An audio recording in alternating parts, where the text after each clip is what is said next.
Hello everyone, welcome to Enlight. আশা করি সবাই খুব ভালো আছো। আজকে চলে এসেছি আরও একটা এমসিকিউ সিরিজ নিয়ে। আর আজকের ভিডিওর টপিক তোমরা স্ক্রিনে দেখতেই পাচ্ছ, দ্যাট ইজ ফান্ডামেন্টাল রাইটস বা মৌলিক অধিকার।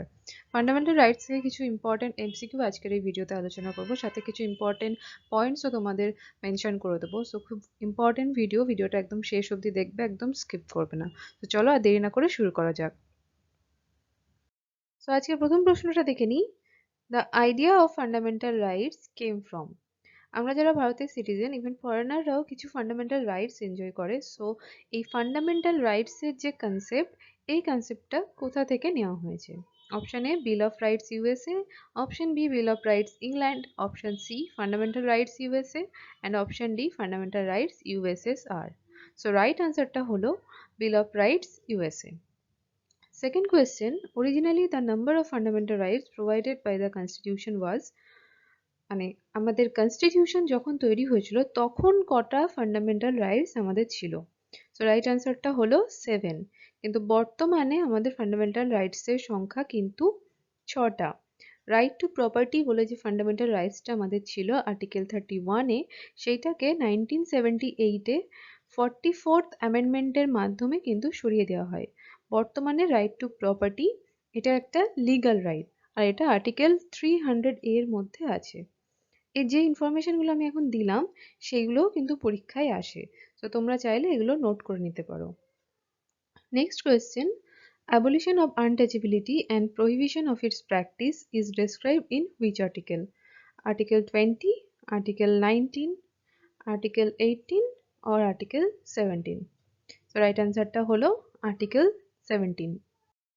আজকের এই ভিডিওতে আমি ফান্ডামেন্টাল রাইটস রিলেটেড বেসিক যে কোয়েশ্চেনগুলো হয় সেগুলো নিয়ে আলোচনা করব। আর সামনে আমি তোমাদের জন্য কিছু অ্যাডভান্স লেভেলের প্রশ্ন নিয়ে আসবো। তো যারা আমার চ্যানেলে নতুন বা এখনো অবধি আমার চ্যানেল সাবস্ক্রাইব করনি, তারা চ্যানেলটা সাবস্ক্রাইব করে নিও আর পাশে থাকা অল নোটিফিকেশনটি ক্লিক করে রেখো, তাহলে আমি ভিডিও আপলোড করলেই তোমরা নোটিফিকেশন পেয়ে যাবে। তো চলো 4 নম্বর কোয়েশ্চেনটা দেখে নিই। Which part of Indian Constitution deals with fundamental rights? এটার আনসার আশা করি তোমাদের প্রত্যেকেরই জানা, সেটা হচ্ছে part 3। Next, who is the guardian of fundamental rights? তো আমরা এতক্ষণ থেকে বলছি যে ফান্ডামেন্টাল রাইটস আমাদের আছে, আমরা ফান্ডামেন্টাল রাইটস এনজয় করি, কিন্তু এই ফান্ডামেন্টাল রাইটসের গার্ডিয়ান কে? কে এই ফান্ডামেন্টাল রাইটস প্রোটেক্ট করে? আমরা যখন ছোট ছিলাম তখন আমাদের কোনো রাইটস যদি ভায়োলেট হতো আমরা কার কাছে গিয়ে কমপ্লেন করতাম? আমাদের গার্ডিয়ান বা বাবা মার কাছে। কিন্তু এই ক্ষেত্রে আমাদের ফান্ডামেন্টাল রাইটস ভায়োলেট হলে আমরা কোথায় গিয়ে অ্যাপ্লাই করব? অপশনগুলো দেখে নিই। সুপ্রিম কোর্টে, পার্লামেন্টে, প্রেসিডেন্ট অফ ইন্ডিয়ার কাছে, নাকি আমাদের কনস্টিটিউশন আমাদের ফান্ডামেন্টাল রাইটসগুলো প্রোটেক্ট করবে? সো রাইট অ্যান্সারটা হচ্ছে সুপ্রিম কোর্ট। আমরা সুপ্রিম কোর্টে গিয়ে অ্যাপ্লাই করতে পারি, এটা আমাদের আর্টিকেল 32-তে কিন্তু মেনশন করা আছে। আমরা ইভেন হাইকোর্টেও অ্যাপ্লাই করতে পারি। Next, which one among the following pair of the articles relating to the fundamental rights cannot be suspended during the enforcement of emergency under Article 359 of the Indian Constitution? আমাদের দেশে যখন কোনো কারণে কোনো emergency জারি করা হয় তখন কিন্তু আমরা আমাদের এই সমস্ত ফান্ডামেন্টাল রাইটস এনজয় করতে পারি না। কিন্তু এই এমার্জেন্সির মধ্যেও দুটো ফান্ডামেন্টাল রাইটস আছে আমাদের, যেটা কিন্তু বজায় থাকে। তো সেই কোন দুটো আর্টিকেলের রাইট আমাদের এমার্জেন্সির সময়ও সাসপেন্ড হয় না?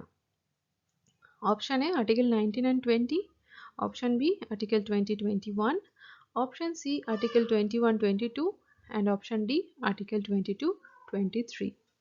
রাইট আনসারটা হলো article 20 and 21। Next, the six rights guaranteed by Article 19 can be suspended when the emergency is declared on the ground of।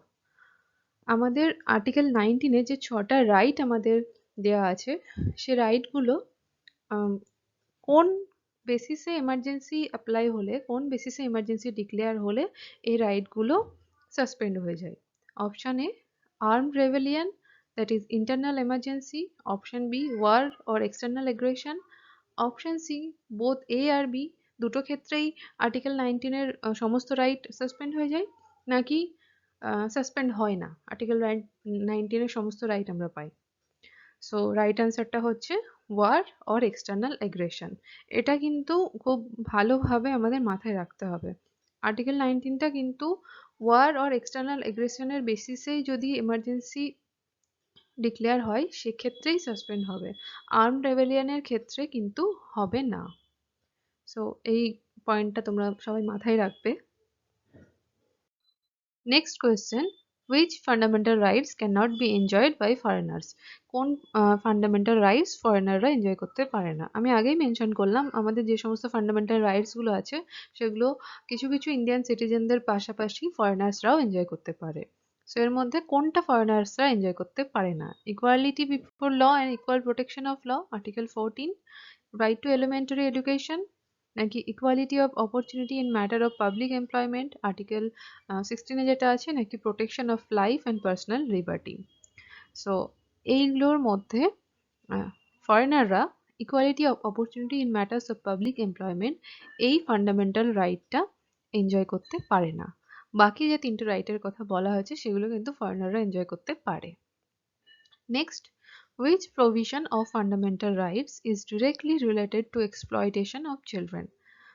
Option A, Article 12, Option B, Article 22, Option C, Article 23, and Option D, Article 24.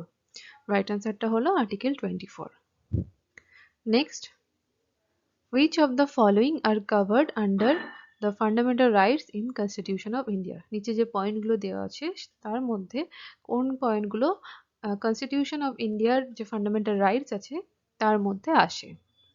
Number 1, freedom of conscience and free profession, practice and propagation of religion.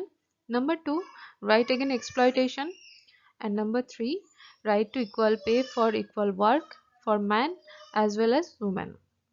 So right answer টা হলো 1 and 2. এবারে চলো আমাদের fundamental rights গুলো পরপর এক ঝলকে দেখে নেওয়া যাক। প্রথমেই রাইট টু ইকুয়ালিটি, যেটা আর্টিকেল 14 থেকে আর্টিকেল 18 এ কভার করা আছে। Next, right two freedom, article 19 থেকে 22, right against exploitation, article 23-24, right to freedom of religion, article 25 থেকে 28, cultural and educational rights, article 29-30, and right to constitutional remedies, article 32. এই article 32 কে doctor B R. Ambedkar heart and soul of the constitution বলেছেন। So এই ছিল আজকের video, আশা করি তোমাদের কিছুটা হেল্প করতে পারলাম। সো ভিডিও ভালো লাগলে ভিডিওটা একটা লাইক করে দিও, বন্ধুদের সাথে শেয়ার করো, নিচে কমেন্ট করে জানিও কেমন লাগলো, আর আমার চ্যানেলটা সাবস্ক্রাইব করে দিও যদি চ্যানেলে নতুন হও বা এখন অবধি সাবস্ক্রাইব না করে থাকো। সবাই ভালো থেকো, সুস্থ থেকো, বাই।